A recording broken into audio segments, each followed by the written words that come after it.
Kung sa hilig ni mo ma'am, hilig kag ducks or jots? Kana lang jud ni. Jots, jots. Tambok or mubo? Ato ko sa tambo kay cute kayo. Kagilok. Tilaan or supsupon? Tay. So what's up guys, nata diri karon sa Pusok Lapu-Lapu, which is ang famous nga isla sa Mactan kung asa namatay si Magellan. So karong gabi na natin interviewon nga usa ka manyag nga dalaga. So kisa nga na to ma'am? Jim. Pila edad ni Jim? 22. Naiuyab ma'am wala? Broken. So nagbuwag mo, mga pila mo ka ba nagbuwag ma'am? Baguhay lang, mga weeks pa. Weeks pa kanang unsa may rason ma'am kanang nay nag third party or nay na pull-an or unsa man? Akong plano.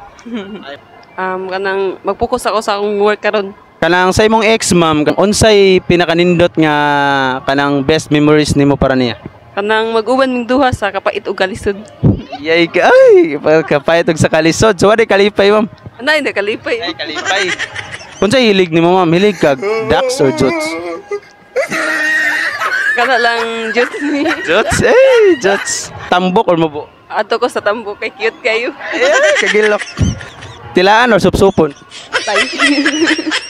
Ato ta sa tilahan. Charot. Sa tilahan. Tilaan, ay. Ma'am, kanay ma'am, among pangutan na ma'am, kay ice drop ra ba ni mama? Oh no!